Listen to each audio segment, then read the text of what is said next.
नमस्कार दोस्तों, आज आप मेरे साथ इस वीडियो में बने रहें क्योंकि आज हम बताने जा रहे हैं कि क्या ITR 1 और ITR 4 में कौन से ऐसे नए चेंजेस हैं या कौन सी ऐसी बातें हैं जिसका हमें ध्यान रखना है।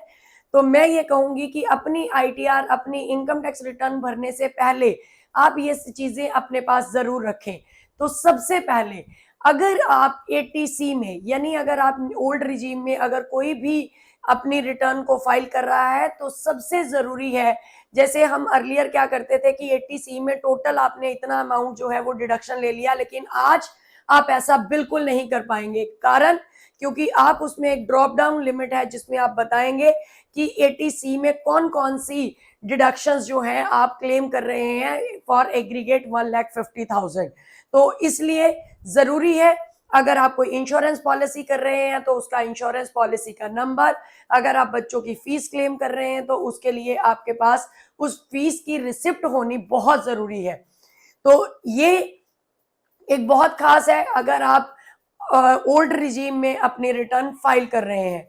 दूसरे नंबर पर, अगर आप कोई भी स्विच कर रहे हैं, अगर आप पहले न्यू रिजीम में फाइल कर रहे थे, अब ओल्ड रिजीम में फाइल कर रहे हैं या न्यू से ओल्ड में अगर स्विच करना चाह रहे हैं तो 10IEA फॉर्म जो है वो जरूर भरना पड़ेगा और उसमें एक्नॉलेजमेंट नंबर आपको अपनी इनकम टैक्स की रिटर्न में जरूर देना पड़ेगा।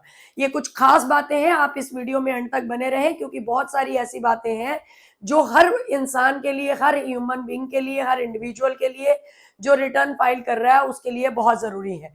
आप इसमें बने रहें मेरे साथ और मैं कुछ और बातें आपको बताना जा रही हूँ। नंबर 3, अगर आप पहले, हम यूजुअली बात करते थे कि ITR 1 में कैपिटल गेन की रिपोर्टिंग नहीं है, अब जो हमारी ITR 1 है वो और एनहांस हो गया है, उसका स्कोप और ज्यादा हो गया है और आप उसमें जो अपना कैपिटल गेन है वो रिपोर्ट कर सकते हैं 1.25 लाख तक। तो इसका मतलब जो लोग अगर अर्लियर ITR 2 भरनी पड़ रही थी, अब भी वो ITR 1 भर सकते हैं। और खास बात, ये वीडियो में स्पेसिफिकली हम ITR 1 और ITR 4 के बारे में बताना जा रहे हैं। तो जितनी भी बातें बताई वो एक कॉमन बातें थी, लेकिन सिर्फ एक बात की स्कोप ऑफ ITR 1 जो है वो बढ़ गया है। लेकिन अब जो बात कर रहे हैं हम वो ITR 4 के बारे में बात कर रहे हैं।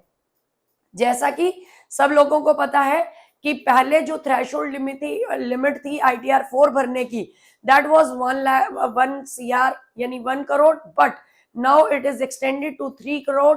लेकिन कंडीशनल है, सिर्फ और सिर्फ अगर आपकी डिजिटल जो क्रेडिट्स हैं अगर वो 95% ऑफ दिस अमाउंट है तभी आप ITR 4 के लिए एलिजिबल है। सेकेंड पॉइंट, जो बिजनेस एंड प्रोफेशन, जो सिर्फ प्रोफेशनल लोग हैं उसके लिए ये जो लिमिट है this is 75 lakh rupees. But condition वही की वही है कि अगर 95% आपका क्रेडिट जो है अगर वो डिजिटल है तभी आप इस दायरे में आ सकते हैं, अदरवाइज नहीं।